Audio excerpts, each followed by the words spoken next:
நீ சொல்றதும் சரிதான். எல்லாருக்கும் அது தெரியுமா? இந்த தீபாவளிக்கு எங்க அப்பா எனக்கு பசுமை பட்டாசு வாங்கி தந்தாரு. பசுமை பட்டாசா? அப்படின்னா பசுமை பட்டாசு வெடிச்சா சத்தமே வராது, புகையும் அதிகமா வராது, காற்று வாசனையாக தவிர்க்கலாம். வெடி வெடிச்சா சவுண்ட் வராததுனால நோயாளிகளுக்கு எந்த பாதிப்பும் இருக்காது. ஓ, இது நல்லா இருக்கே.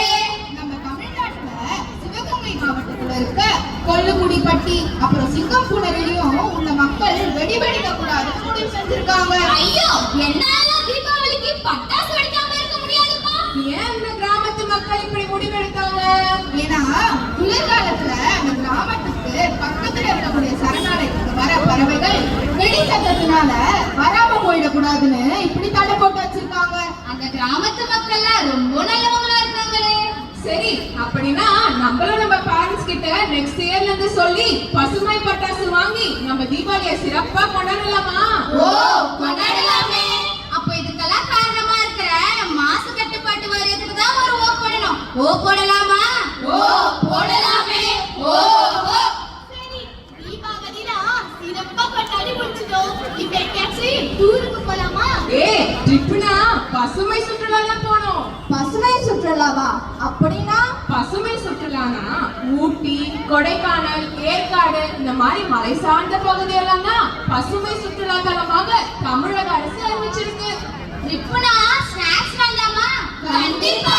அப்ப நான் குர்குரே எடுத்துட்டு வரேன். நான் லேஸ் எடுத்துட்டு வரேன். நான் பெப்சி எடுத்துட்டு வரேன். நான் பிஸ்கட் எடுத்துட்டு வரேன். நான் பிங்கோ எடுத்துட்டு வரேன். போதும் நிறுத்துங்கடி. நம்ம போறது பசுமை சுற்றுலா. அவங்க இந்த மாதிரி பாக்கெட்ல அடிச்ச ஜங்க் ஃபுட்ஸ் எல்லாம் எடுத்துட்டு வரக்கூடாது. ஏன்?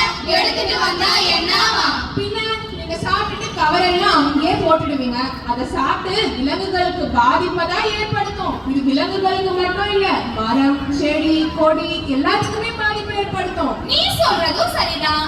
அப்படின்னா நம்ம அம்மா கிட்ட சொல்லி வீட்ல பலகாரம் செஞ்சு எடுத்துட்டு வரலாமா? ஓ, எடுத்துட்டு வரலாமே.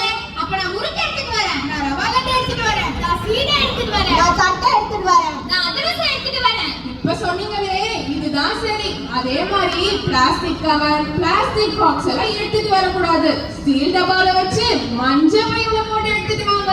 ஓ, நம்ம தமிழக அரசாங்கத்தோட மீண்டும் மஞ்ச பை திட்டத்தை ஞாபகப்படுத்துறியா?